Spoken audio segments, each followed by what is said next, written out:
धीर्धैनं श्रवणपठेयतिवरा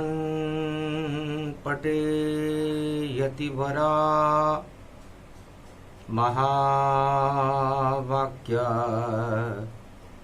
जनार्दन सच्चिदानन्दत्वं शरणं व्रजेश यादवेन्द्रं दयादाता पुंडरीक्षा क्षीरसागर शयनं कमलनयनं नमस्तुते नमामि श्रीहरि। धैर्य से जिसको धारण किया जाता है, कर्णपटुओं से जिनका पान किया जाता है, ऐसे सच्चिदानंद भगवान श्री यादवेंद्र सरकार को मैं नित्य ही चिंतन करता हूँ, नमन करता हूँ। जिनको नमन करने से मंगल आदि मंगल तो हो ही जाते हैं, साथ ही में बहुत बड़ा बल मिलता है मनुष्य। श्राद्ध पक्ष कलयुग पड़े,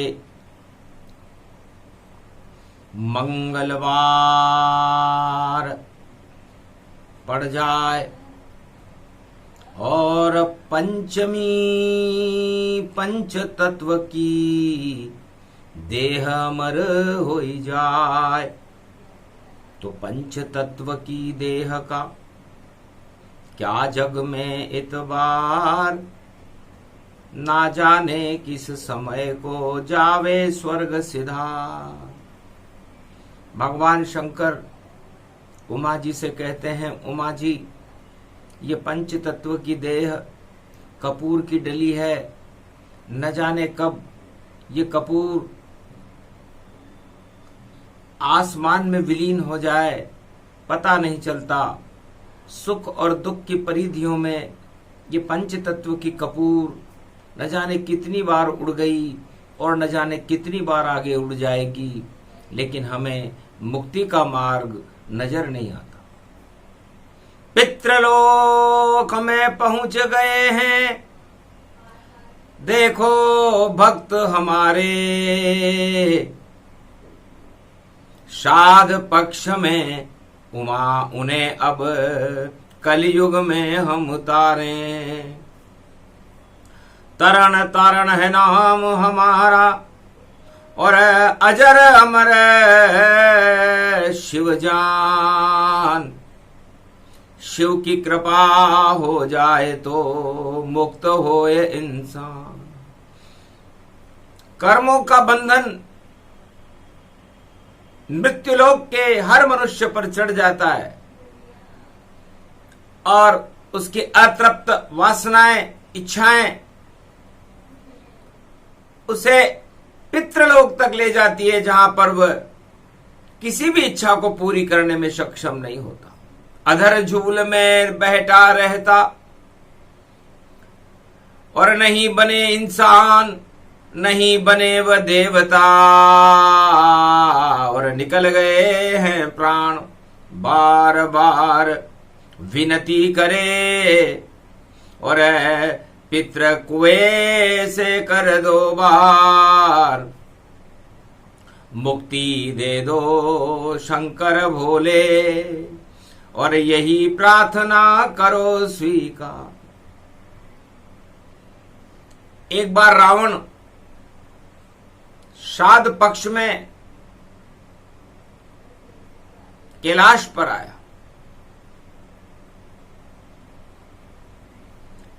एक अनार का फल लेकर भोले को रावण चढ़ाता है। महाराज यही फल मिला मुझे, इसे चाव से बानर खाता है। वानर भी इसे बड़े चाव से ग्रहण करते हैं महाराज। लंका से चला तो रास्ते में एक अनार के वृक्ष के ऊपर ये फल मैं लेकर के आया। लाल अनार देख शिव जाना, अरे रावण तेरी सत्ता माना। हे रावण, ये अनार का अमृत तुम्हारी लंका की सत्ता है।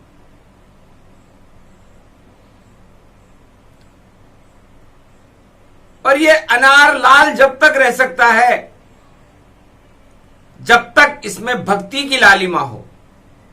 भक्ति की लालिमा हो, सत्ता में सत्ता बने अनार, और सत्य राज्य करे वो राजा, तो ठीक हो ये बीमार। एक राजा भक्ति की लालिमा से अपनी सारी सत्ता पर विराजमान होकर अपनी पूरी प्रजा की बीमारियों को हटा सकता है। दरिद्र, गरीबी, आतंकवाद, हिंसा, बेरोजगारी, बलात्कार, अशुभ कर्म, 8 तरह के प्रबल राजमद हर राजा को चुनौती देते हैं। और सत्ता अदरक बन जाती है और राजा बंदर बन जाता है। एक मुहावरा है, रावण बंदर क्या जाने अदरक का स्वाद। तो कलयुग की जो सत्ता है और वर्तमान में जो संसार में शासन चल रहा है वो बंदर के हाथ में अदरक है। श्राद्ध पक्ष है, रावण तुम अनार लेकर के आए हो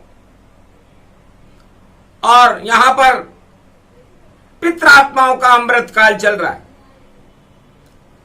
खीर खाओ रावण अब तुम,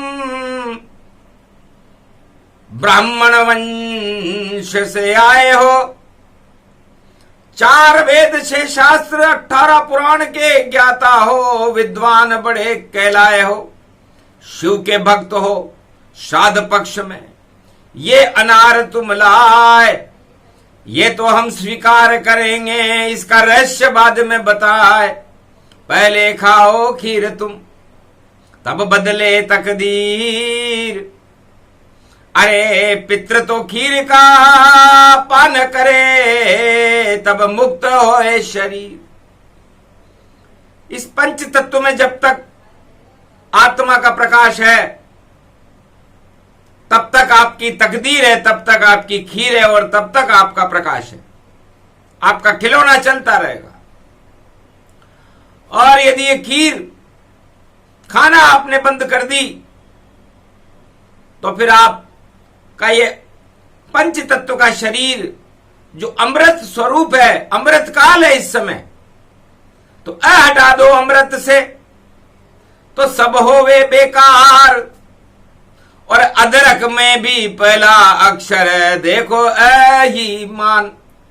तो अदरक वर्तमान में सारी सत्ताएं कलयुग में अदरक के समान है और चलाने वाले बंदर के समान है। और सबई नचावत राम गुसाई, उमा कहे मरकट की नहीं।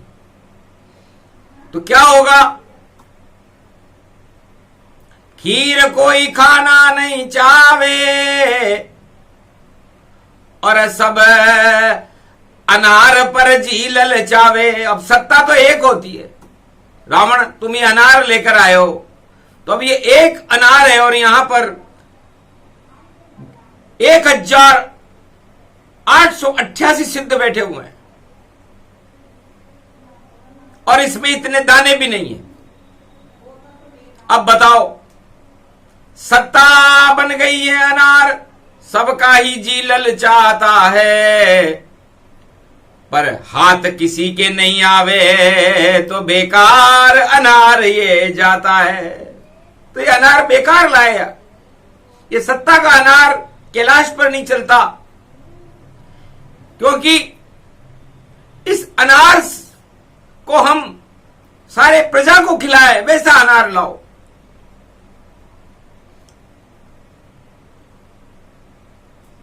वरना तुम्हारी लंका भी रावण अदरक के समान है और उस अदरक को बंदर खाएगा नहीं तो डूबेगी ये रावण तेरी लंका। जब बंदर उसमें आवेगा और अनार अशोक वाटिका में मिलेगा उसको, बड़े चाव से खावेगा। पर तेरी लंका का अदरक भाई बजरंग कभी न खावेगा। और तेरी लंका में आकर हनुमान ही आग लगावेगा।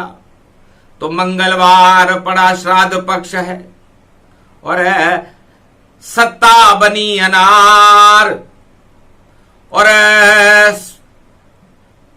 राजा और प्रजा दोनों को इस अनार से प्यार। इस सत्ता रूपी अनार राजा भी खाना चाहता है और प्रजा भी खाना चाहती है। ऐसा कौन है संसार में जो इस सत्ता रूपी अनार को नहीं खाना चाहे? लेकिन जो खावे ये अनार सत्ता का वो खुद ही बीमार हो जाता है, क्योंकि सत्ता खुद के खाने के लिए नहीं होती, वो तो प्रजा कल्याण दिखाता है। तो राजा जो बैठे सत्ता पर कभी न खाए अनार और जितनी अपनी प्रजा है उनको बांटे द्वार द्वार। हर घर में हर सत्ता पर जो राजा बैठे अपनी बीमार प्रजा के लिए अनार खिलाए तो उसकी सत्ता की लालिमा चमक जाती है। और यदि वो उस अनार को खुद ही खा जाए तो बीमार हो जाता है। तो इस समय कलयुग में सारे संसार के अंदर सत्ता का अनार खाने में सारे राजा व्यस्त हैं और बीमार हो चुके हैं। उन्हें पता ही नहीं है कि हमारी बीमारी क्या है। वह तो समझते हैं हम लाल लाल, और जैसे अनार है लाल लाल वैसे फैले हमारी लाली जगत में और लगे हमारी जय जयकार। पर लाली सूख गई सत्ता की और सूखा हुआ अनार। अब उस सत्ता में रस नहीं तो वह अनार बेकार। सियावर रामचंद्र शंकर हरि। रावण शिव की बात सुन मन ही मन में दुख पाया। अरे मेरी बुद्धि बिगड़ गई जो कैलाश पे अनार लेकर आया। बोले शंकर ने सब कुछ मुझको ज्ञान अनार से बतलाया। और मेरा तो एक लक्ष्य है कि सारा जगत अनार मैंने खाया। मैं तो सारे जगत में अनार बना करके उस सत्ता का उपभोग करना चाहता हूं। आतंकवाद और हिंसा के बल पर मैं सारे संसार में अपना तांडव पूरे त्रिलोक में मचाना चाहता हूं। और इस अनार को सूखा और बेकार बता दिया और मेरी सत्ता को अदरक बता दिया और मुझे बंदर बता दिया। त्रिलोक का सम्राट शिव कृपा से हूं, मुझको बंदर बतलाया है। और बोले शंकर कैलाश पे श्राद्ध में और सबको हमने नचाया है। तो उमा कहे मरकट की नाई सबई नचावत राम गुसाई। तो सत्ता पे नाचने वाले सारे राजा मरकट के समान है उमा, और उनको भगवान राम नचाते रहते हैं। और वो बंदर उस लाल सत्ता रूपी अनार के पीछे पीछे भागता रहता है।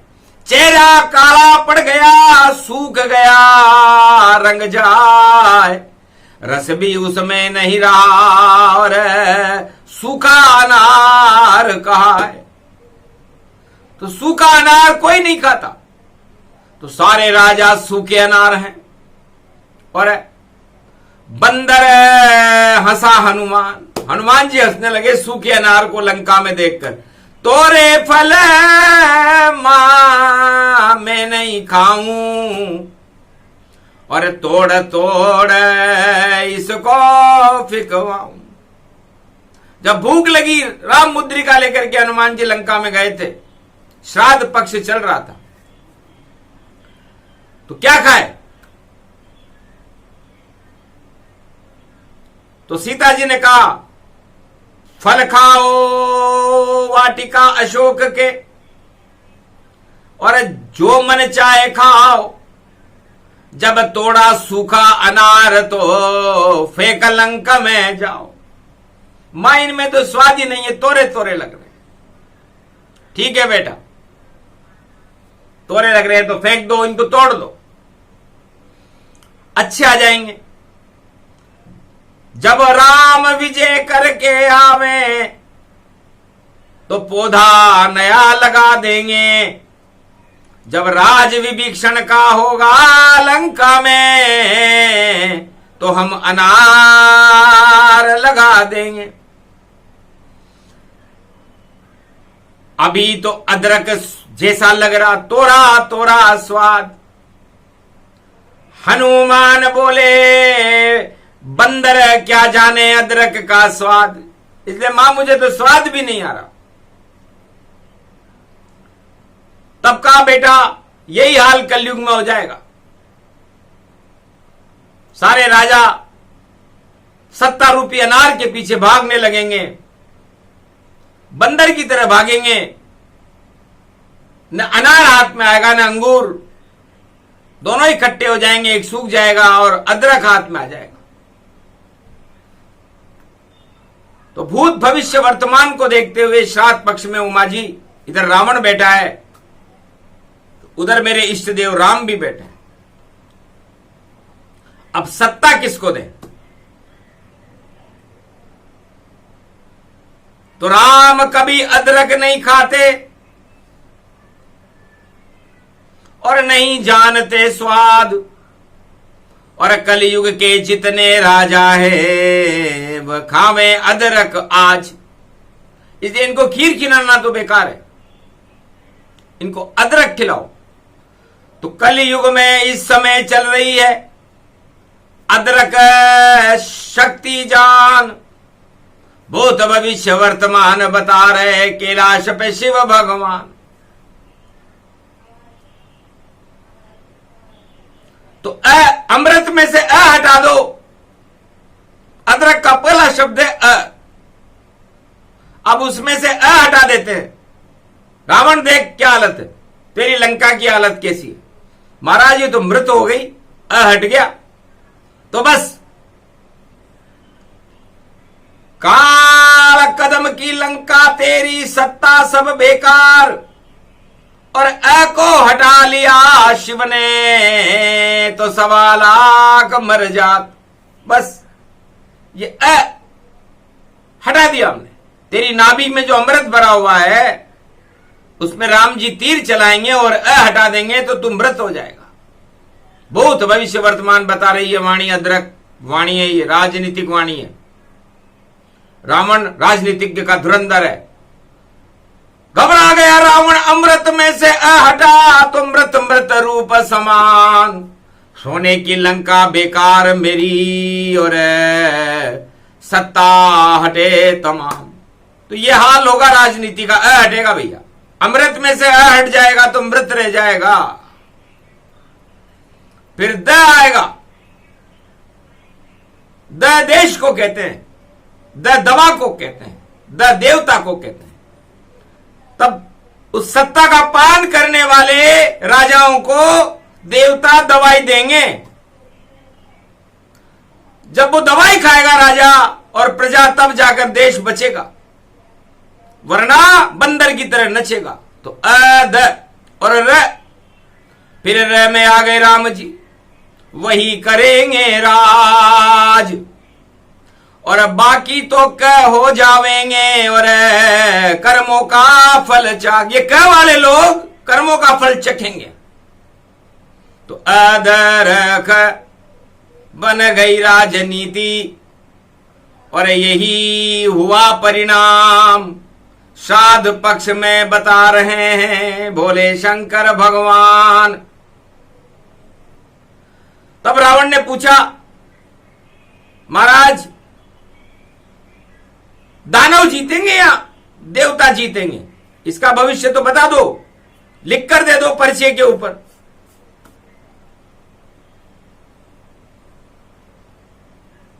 तब पर्चा महादेव ने उमा जी की तरफ कर दिया कि पर्चा हम लिखते नहीं, ये बेकार की बात। जो भी पर्चा लिखे कलयुग में होए अंधेरी रात।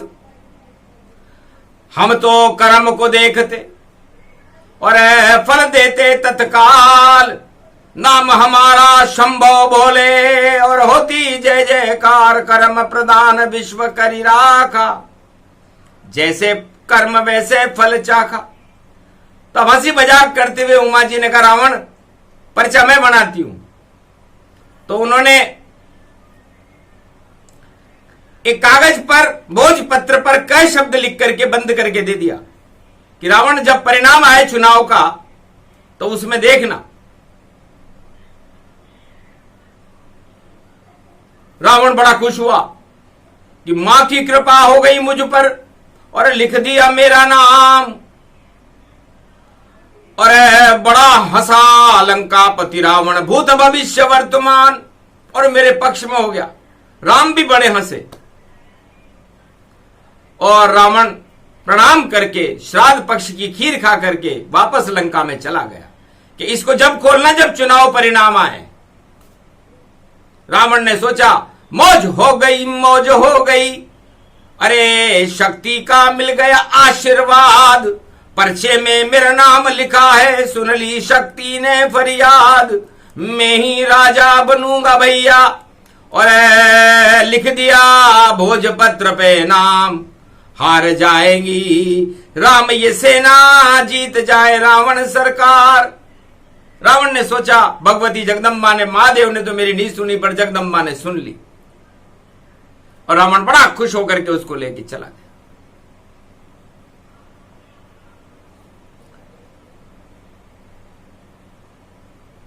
हंसे राम, हंसे शंकर, हंसी उमा भगवती जान। सारे देवता हंसने लग गए, चतुर है भगवती मान। ये भगवती कितनी चतुर है। तब पूछा महादेव ने, उमा जी आपने क्या लिखा? कि मैंने वही लिखा जो कलयुग के पर्चा निकालने वाले लोग लिखते हैं। क्या लिखा? कि मैंने उसमें क शब्द लिख दिया। तो कैसे क्या निकलेगा? महाराज अपने अपने अर्थ हैं कि कर्म प्रदान, जिसके कर्म होंगे वो जीत जाएगा। और कैसे आपके कमंडल में जो फूल रखा हुआ है वो भी कमल है। और क मैंने सारे कैलाश का नाम ही क है। और क का मतलब कुछ भी नहीं। तो क के तो 1000 अर्थ हैं। अब जब परिणाम आएगा तो हम तो क बता देंगे कि क मैंने कुछ भी नहीं। मान लो कोई हार जाएगा तो कहेंगे भैया हमने पहले ही लिख रखा था क, यानी कुछ भी नहीं। फिर कोई जीत जाएगा तो हम कह देंगे क, देख ले तेरी किस्मत खुल गई। और नहीं खुली तो फिर भी बता देंगे कि तेरी देख क्या लिख रखा है क, तेरी किस्मत नहीं खुलेगी क वाले की। कमाल हो गया भाई, धमाल हो गया। अरे ये पर्चा तो कलयुग में चमत्कार हो गया। तो विजेता बनेगा क। अब वह क है कौन? और शंकर वाणी करते करते देखो हो गए मौन। राम सोचे क मैं ही हूं और कौशल्या का पुत्र। और रावण सोचे क मैं ही हूं और देखो के कसी पुत्र। और सारे कलयुग में सब सोचे हम भी क जाए, पर का कक्का कोई भी देख समझ नहीं पाए। तो ऐसे पर्चा खोलने वाले लोग हैं जो क शब्द लिख देते हैं। तो ये कमाल होगा। और उस अदरक में स्वाद नहीं आएगा भैया, क्योंकि क में तो बड़ा खेल होने वाला है। ये श्राद्ध पक्ष की वाणी है। श्राद्ध पक्ष की खीर खाने के लिए जो लोग आएंगे उसमें मक्खी पड़ेगी, और जब मक्खी पड़ेगी तो वो खीर कैसे खाएंगे। अहो भाग जो अनार पाया, और खीर में माखी पड़ गई माया, कैसे खावे अब ये खीरा, बिगड़ गई रे सब ही तकदीरा। तो सारे कलयुग के चुनाव परिणाम को भगवान शंकर बड़े गोलमोल तरीके से बता रहे हैं। पूरी राजनीति अदरक है, खाने वाले मरकट हैं, और सारे मरकट अनार, सूखे अनार को फेंक रहे हैं, खा नहीं रहे। हमें तो सीताफल चाहिए, बोल गए रे हनुमान। तब सीता जी ने अशोक वाटिका में आज मंगलवार को दिया बजरंग वरदान कि अष्ट सिद्ध नवनिधि कर दाता, असबर दीन जानकी माता। तब से बंदर फल नहीं खाता, सीता फल बंदर नहीं खाता, क्योंकि हमारे गुरु हनुमान है, उनको वरदान मिल गया। सीता जी ने अष्ट सिद्धि नवनिधि का वरदान दे दिया, ये सीता फल है। तो हम वरदान को कैसे खाएंगे। तो वानर सीताफल नहीं खाता, और लाख सीताफल उगे जंगल में, पर हाथ कभी उनके नहीं लगाता। तो सीताफल वरदान है, और अष्ट सिद्धि नवनिधि जान लक्ष्मी जी के भोग में, और चढ़े यही फलान। दिवाली को जब पूजा होती है लक्ष्मी की, तो सीता जी का फल चढ़ाना पड़ता है, न चढ़े तो सीता प्रसन्न नहीं होती। तो सीताफल एक शुभ फल है, अनार भी एक शुभ फल है।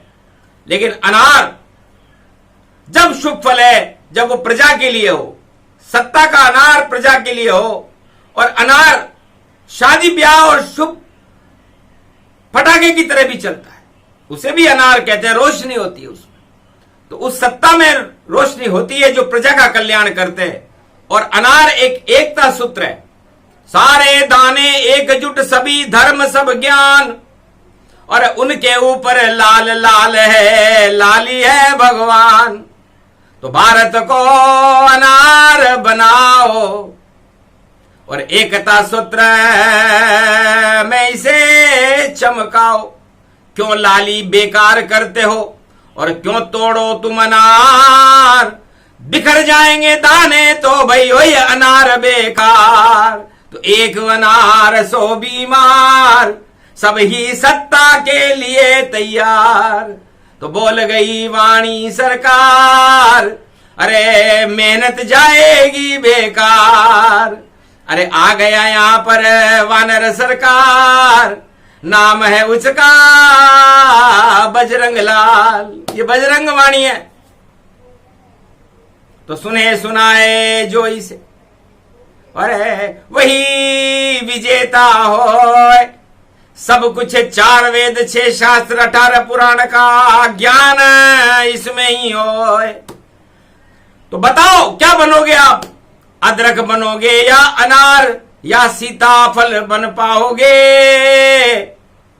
या अपनी करनी अपनी भरनी ऐसा राज चलाओगे। तो सारे ही चुप हो गए। हम तो भक्त बने भगवान, हम कुछ भी नहीं बनना चाहते, हमें मिले भगवान। तो भगवान शंकर ने कहा तथास्तु, जाओ पितरों जीवन मुक्त हो, अब रहो वहां तुम नाय, और बैकुंठन में जाओ सब खीर के लाश की खाए, सियावर रामचंद्र शंकर हरि। तो अदरक अनार और सीताफल की और साबूदाने की खीर श्राद्ध पक्ष में खा लो रे भैया तो बदल जाए तकदीर। पूरा भूत भविष्य वर्तमान बता दिया कि राजा कौन बनेगा, कैसे बनेगा, उसे क्या करना चाहिए। और भूत भविष्य वर्तमान बताने वाले, पर्चा खोलने वाले पंडित क्या बताते हैं, उसकी पूरी पोल भगवती जगदम्बा उमा जी ने खोल दी कि वो तो कह बोलेंगे भाई देसे रट्टू तोता। अरे कही आवे कही जीते कहे सिक्का खोटा। बोल रहे हैं देखो भैया देखो लाल लंगोटा, जो बोले सब सच हो जाए घूमे हमारा घोटा। होम मरकट बदन पर्यात मात्रा कपियंतंजनी सुताराम दूतम महाबलाढ्य रूपम अमृत काले घोर संकटम महापवन पुत्र पवन वेगम प्रगट्यम अव्ययम। हनुमान का चले घोटा तो भूल जाएगा झम्मर झोटा। और देखो आया नोटा वोटा, धूल पड़ेगा लोटा लोटा, तो धूल में लौटेंगे ये गोटा वाले। और गोटा लाल लंगोटी वाले की भाई पूजा में गोटा जावे तो लाल लंगोटी गोटे की बजरंग बाला पर जावेगी। और कलयुग में वह सत्ता आवे घोटा खूब घुमावेगी। गोटा घूमे बजरंग बली का वही विजेता होएगा। अरे जिस पे हाथ रखे बजरंगी वह सिंहासन पर बैठेगा। तो सिंहासन पर वही बैठे इस कलयुग में माए, जिस पे कृपा हनुमान की और वही राज हो जाए। तो बजरंग राज राम राज होगा भारत में और ये खोटे सिक्के सब डूबेंगे। बोलो जय श्री राम, जय हनुमान, भारत माता की जय। ये प्रसंग जो भी सुने सारी खोट हटाए और सारी खोट हटाने तो भाई और परम ब्रह्म मिल जाए। तो ये खोट हटाने के लिए ये चोट वाणी हनुमान जी ने कलयुग में सुनाई, भगवान शंकर ने कैलाश पर सुनाई। सुने सुनाए जो इसे और पितृ दोष सब नष्ट। अरे ईश्वर की उस पे कृपा कभी न होगा नष्ट। बोलो जय श्री, जय भारत माता।